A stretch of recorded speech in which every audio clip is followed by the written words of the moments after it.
নবুয়ত এটা ছিল কিভাবে জানগা নবীর আদি অন্ত কথা, আদি অন্ত কথা জেনে হৃদয় রেখো গাথা, জানগা নবীর আদি অন্ত কথা। সেখান থেকে গান গাইলেন, আমার কাছে প্রশ্ন করলেন কয়েকটি। বেলায়েতের দলিল কি? বেলায়েতের দলিল দিবেন।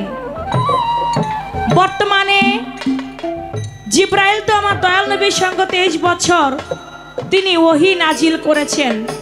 বর্তমানে পীর মাশায়েখগণ যারা, তাদের সঙ্গে কি আমার আল্লাহ কথা বলে কিনা? যদি বলে, কি কথা বলে?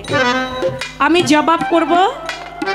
বেলায়েতের দলিল, বিষয় আদি, বেলায়েত কিভাবে, আগে একটা গান আমি রাখি, তারপরে বেলায়েতের অলির সঙ্গে আল্লাহর সঙ্গে কিভাবে কথা হয়, এই গানটি যদি লক্ষ্য করে শুনে তাহলে তার জবাব গানের মধ্যে হয়ে যাবে। আশা করি লক্ষ্য করে শুনবেন। আমার দয়াল নবীর নবুয়ত, আমার দয়াল নবীরই বেলায়েত। যার থেকে নবুয়ত তার থেকেই বেলায়েত। আমার আল্লাহর থেকে এই বেলায়েত ছিল আল্লাহ হতে আমার দয়াল নবী হুজুর পাক সাল্লাল্লাহু আলাইহি সাল্লাম। আমার দয়াল নবী থেকে এই বেলায়েতকে পাইলেন, যার নাম হযরত মাওলা আলী করিমুল্লাহ ওয়াজহু। সুবহানাল্লাহ। ছোটবেলায় তিনি বেলায়েত প্রাপ্ত হইলেন, এই ঘটনা আপনারা অনেকেই জানেন। শিশুবেলায় যার জন্ম হয়েছে মক্কা ঘরে, পৃথিবীতে আর কোনো মানুষের জন্ম কাবা ঘরে হয় নাই। মাওলা আলী ছোটবেলায় আমার দয়াল নবীর জিব্বা মুবারকের লালা মুবারক পান করে বেলায়েতি হাসিল করলেন। ওই বেলায়েতি মাওলাইয়াত ঘোষণা করলেন 18 জিলহজ বিদায় হজের ভাষণে, মান কুনতুম মাওলাহু ফাহাজা আলিউল মাওলা। আজ থেকে আমি যার মাওলা, আমার আলীও তার মাওলা। আমি যদি জ্ঞানের শহর হই, আমার আলী হয় তার দরজা। কেউ যদি আমাতে প্রবেশ করতে চাও, সে যেন আমার আলীর দরজা দিয়ে আমাতে প্রবেশ করো। আমি তোমাদের মধ্যে রেখে গেলাম দুটি বিষয়বস্তু, একটি হচ্ছে পবিত্র কুরআন, দ্বিতীয়তে আহলে বায়াত। আহলে বায়াত, আহলে বায়াত। আবু বকর সিদ্দিক রাদিয়াল্লাহু তাআলা আনহু তিনি জিজ্ঞেস করে, ইয়া রাসূলুল্লাহ, পবিত্র কুরআন এটা তো আমরা সবাই জানি বুঝি, আহলে বায়াতটা কি?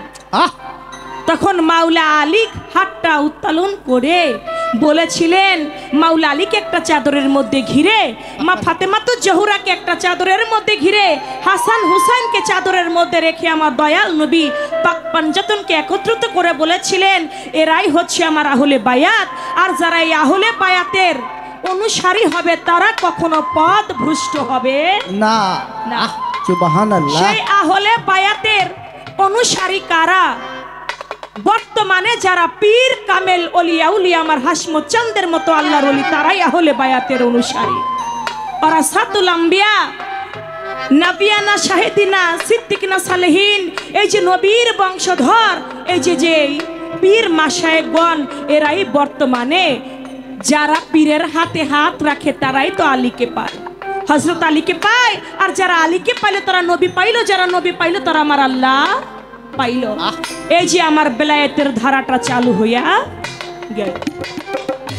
তবে কুরআন কোন নবুয়ত নয়, আপনি সেপারেট করতে পারেন না কুরআন নবুয়ত। কুরআন হচ্ছে সারা মাখলুকাতের সৃষ্টির কল্যাণের জন্য।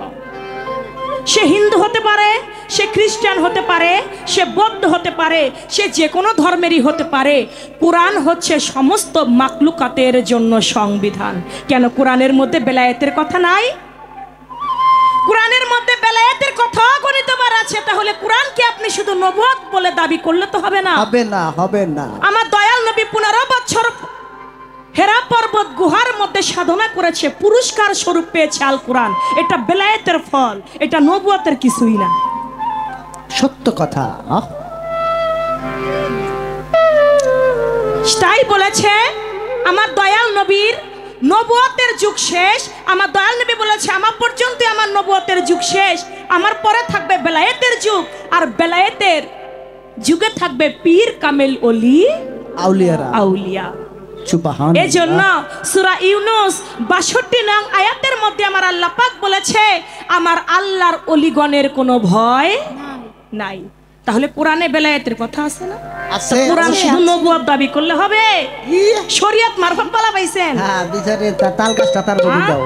কথা বলবেন সাবধানে, বুঝে শুনে কথা বলতে হবে। ঝাড়ির জোরে পুঁতি পড়লে হানিফ সরকার কাজ হইব না আজকে। না না না তাই আমার দয়াল নবীর নবুয়তের যুগ শেষ, নবুয়তের যুগের পরে বেলায়েতের যুগ। 15 বছর হেরা পর্বত গুহার মধ্যে সাধনা করে পুরস্কার স্বরূপ পেয়েছে এই আল কোরআন। এই আল কোরআনের মধ্যে নবুয়তের কথাও আছে, বেলায়েতের কথাও আছে, সমস্ত মাখলুকাতের সৃষ্টির কথাই আল কোরআনের মধ্যে আছে। এটা শুধু নবুয়ত বলে চালাই গেলে কিন্তু হবে হবে না। না না। হবে না। একটা গান গাই, গানের মধ্যে আপনার প্রশ্নের জবাব আপনি পেয়ে যাবেন। আমার বেলায়েতে ইনসান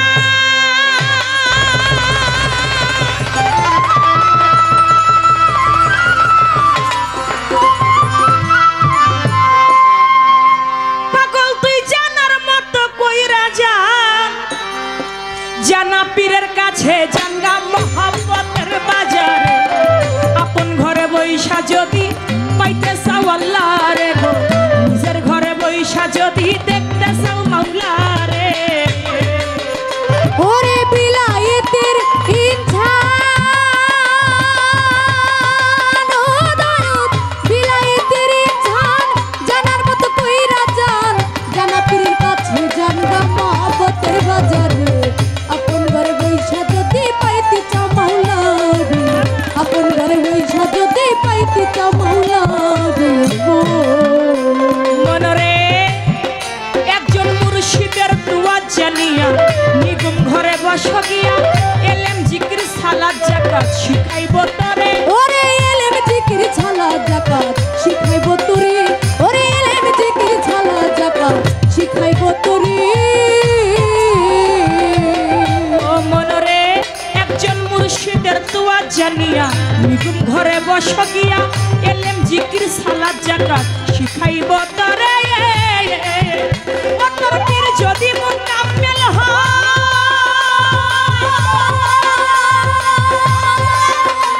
তোর পীর যদি মুকাম্মেল হয় কামেল করবে নিশ্চয়। ওরে পীর জমি কোলায় কামেল করবে নিশ্চয়। পীর যদি মুকাম্মেল হয় কামেল করবে নিশ্চয়। তৌহিদ দাওয়া কুলিমান চাপবে তোমার ভিতরে। নিজের ঘরে বইসা যদি পাইতে চাও আল্লাহ রে গো, আপন ঘরে বইসা যদি দেখতে চাও মাওলা রে।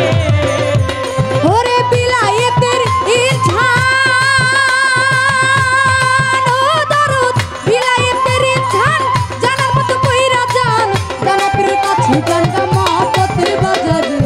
আপন ঘরে বইসা যদি পাইতে চাও মাওলা রে, আপন ঘরে বইসা যদি পাইতে চাও মাওলা রে গো। ও মনরে বেলায়েতে কুবরা কায়েম করলো যারা, মজবুত থাকিয়া নিজের ইমানদার করে। মজবুত থাকিয়া নিজের অন্তর করে, ওরে মজবুত থাকিয়া নিজের অন্তর করে। ও মনরে আমার বেলায়েতে কুবরা কায়েম করলো যারা, মজবুত থাকিয়া নিজের ইমানদার করে। ওরে কাল ভয় তার চৈতন্য,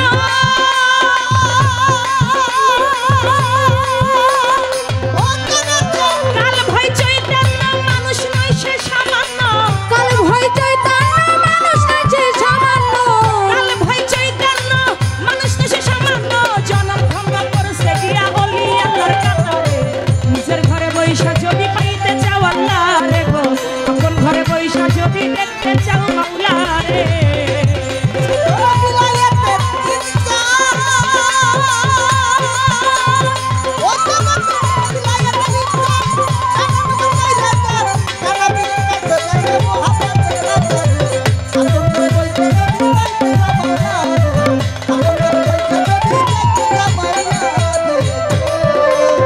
বলে আমি কোন লাভে বেলায়েত করব?